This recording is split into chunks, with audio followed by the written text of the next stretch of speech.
Third semester education science. तो आज हम बीए के थर्ड सेमेस्टर के एजुकेशन साइंस के बारे में बताएंगे, जिसको हिंदी में शिक्षा शास्त्र कहते हैं। जिन जिन लोगों का यह विषय है, जिनका आने वाले समय में थर्ड सेमेस्टर का पेपर है, उनके लिए हम इम्पोर्टेंट टॉपिक आज लेके आए हैं। महत्वपूर्ण क्वेश्चन जो आपके पेपर की दृष्टि से बहुत ही महत्वपूर्ण है। पहला है इसमें का वेदांत किसे कहते हैं? तो भाई वेदांत माने वेदों का अंत छिपा है लाट शब्द में। वेदांत माने वेदों का अंत, जिसका मूल तात्पर्य उपनिषदों से है और इसका संबंध ज्ञान खंडों से है। यानी वेदांत उसे कहते हैं जिसका मूल तात्पर्य उपनिषदों से है और इसका संबंध वेदों के ज्ञान खंडों से है, और इसका अर्थ हुआ वेदों का अंत वेदांत कहलाता है। दूसरा, आदर्शवाद किसे कहते हैं? आदर्शवाद। तो आदर्शवाद यह आपको जरूर पूछेगा, दीर्घ में पूछे, लघु में पूछे, अति लघु में पूछे। तो आदर्शवाद को बता दें कि यह उन विचारों की समेचित विचारधारा है जिनमें जगत की समस्त वस्तुएं, विचार व चेतना अभिव्यक्त है। आदर्शवाद की अगर परिभाषा पूछा जाए, टॉपिक तैयार किया जाए, तो पहले बताएंगे इसकी परिभाषा। तो आदर्शवाद उन विचारों की समेचित विचारधारा है जिससे जगत की समस्त वस्तुएं, विचार व चेतना की अभिव्यक्ति होती है। और तीसरा टॉपिक है परियोजनावाद। तो आदर्शवाद के बाद भी यह उसी की तरह यह इंपॉर्टेंट टॉपिक है। तो परियोजनावाद का क्या मतलब होता है? तो परियोजनावाद का मूल तात्पर्य मूल और सत्य देश जो है वो काल और परिस्थितियों के अनुसार बदलता रहता है, परियोजनावाद कहलाता है। परियोजनवाद माने परियोजना के हिसाब से उसमें विभिन्नता आना परियोजनावाद कहलाएगा। यानी परियोजनावाद सत्य और मूल देश काल और परिस्थितियों के अनुसार बदलता रहता है, उसे हम परियोजनावाद कहते हैं। चौथा बता दें कि भीमराव अंबेडकर ने शिक्षा में क्या दी थी, माने क्या इनकी प्रणाली थी शिक्षा में? तो भीमराव अंबेडकर जी जो थे वो हमारे भारत देश के लोकतांत्रिक राष्ट्र बनाने में अहम भूमिका निभाई।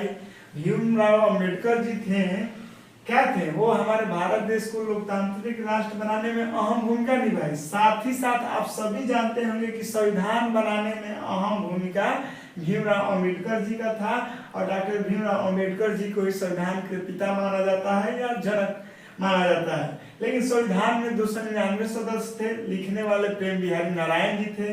लेकिन इनकी नई अध्यक्षता चाहे ज्यादा योगदान, अहम योगदान के कारण इन्हें क्या कहा जाता है? संविधान के पिता। तो इन्होंने लोकतांत्रिक राष्ट्र बनाने में अहम भूमिका निभाई और साथ ही साथ संविधान बनाने में अहम भूमिका निभाई। उसके बाद से बता दें कि जॉन डेवी ने शिक्षा के बारे में क्या कहा? जॉन डेवी ने शिक्षा के बारे में क्या कहा? तो ये आपका हर एक साल पूछे जाने वाला प्रश्न है, यानी ये बहुत ही वेरी इंपॉर्टेंट टॉपिक है। तो अमेरिकी जो जॉन डेवी थे, ये जॉन डेवी कहाँ के थे? अमेरिकी थे।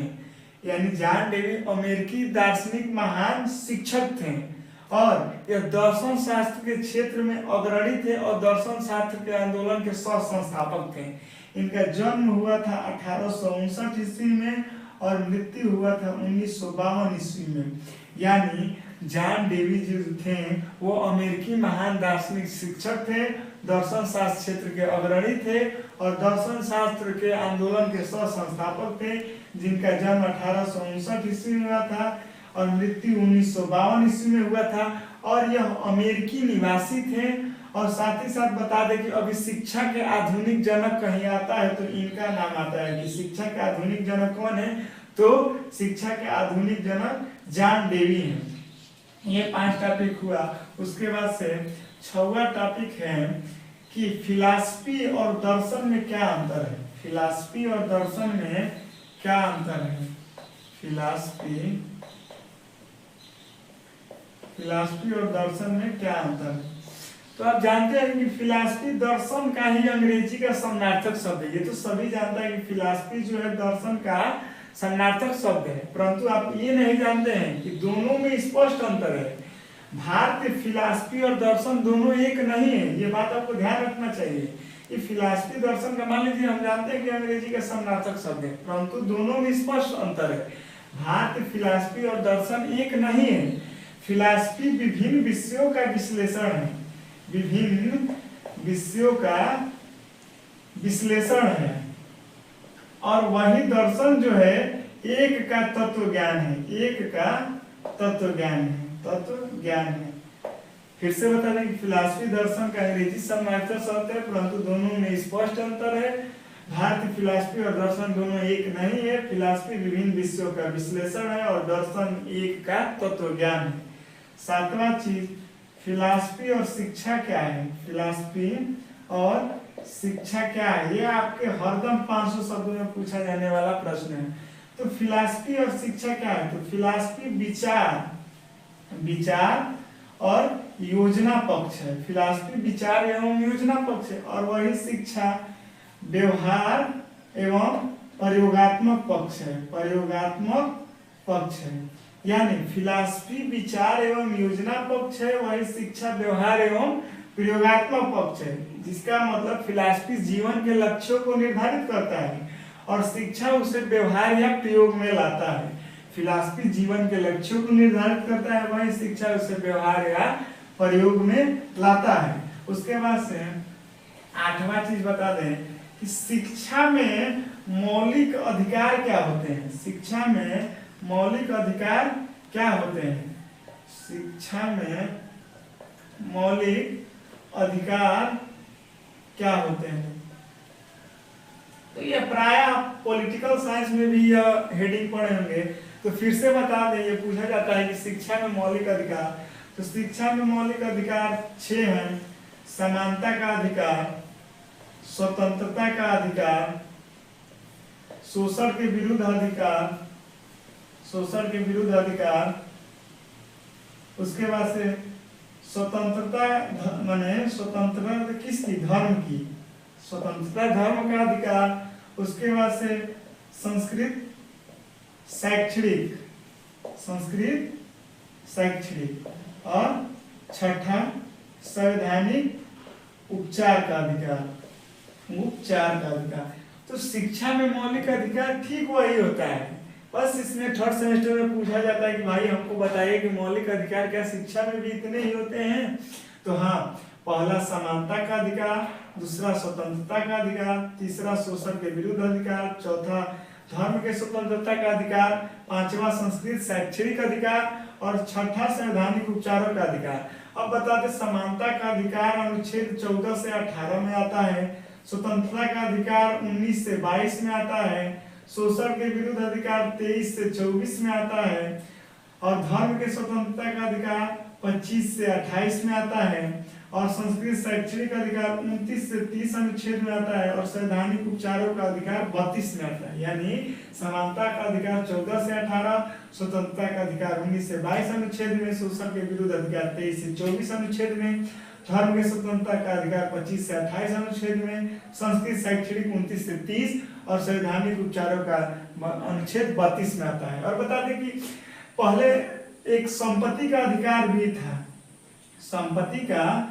अधिकार भी था इस मौलिक अधिकार में, लेकिन 1978 के संशोधन में संपत्ति का अधिकार हटा दिया गया और यह 19 से 22 के ही अनुच्छेद में काम करता था।